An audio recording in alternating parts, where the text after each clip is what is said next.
வணக்கங்க. நாங்க சென்னையில இருந்து பள்ளி கல்வித்துறையில இருந்து பேசுறோங்க. நர்மதா இருக்காங்களா? சார் நாங்க வந்து கோயம்புத்தூர்ல இருக்கோம் சார். அவங்க வந்து ஊர்ல இருக்கு சார். உங்க பேர் திருவேங்கடமா? திருவேங்கட பெருமாள் சார். வணக்கங்கய்யா, நான் அன்பில் மகேஷ் பொய்யாமொழி பேசுறேன். சொல்லுங்க சார். வணக்கம் வணக்கம். நீங்க கோயம்புத்தூர் போயிருக்கிறீங்களா? ஆமா சார், வியாபாரம் சார். வியாபாரம் பாக்குறீங்க. சரி, பாப்பா முடிச்சிருச்சா? 12th முடிச்சிருச்சா? முடிச்சுட்டாங்க சார். இன்னும் ஏன் காலேஜ்ல சேர்க்காம இருக்கிறீங்க? வசதி இல்ல சார், அவன் நல்லா படிக்கிறான் சார். அப்படியா? சரி, வசதி ஒரு காரணமா சொல்லி என்னைக்குமே பிள்ளைங்க படிக்கக்கூடிய படிப்பை நிறுத்தக்கூடாதுன்னு நம்முடைய முதலமைச்சர் சொல்லி இருக்கிறாங்க இல்லையா?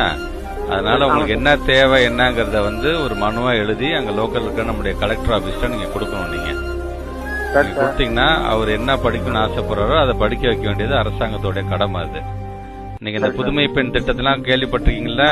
12ஆம் வகுப்பு 6 to 12 அரசு பள்ளியில படிக்கிற பிள்ளைங்களுக்கு, குறிப்பா பெண் பிள்ளைங்களுக்கு நாம மாதம் 1000 ரூபாய் நம்ம தரோம். நம்ம இது உங்க பேப்பர்ல பாத்தீங்களா? உங்களுடைய பாரத்தை அரசாங்கமும் முதலமைச்சருமே அதை ஏத்துக்கிறாங்க.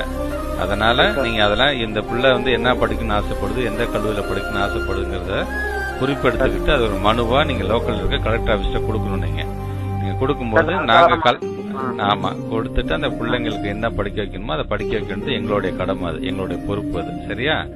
அதனால வசதி ஒரு காரணமாக சொல்லி என்னைக்குமே பிள்ளைங்களுடைய படிப்பை நிறுத்தக்கூடாது. நீங்க படிங்க.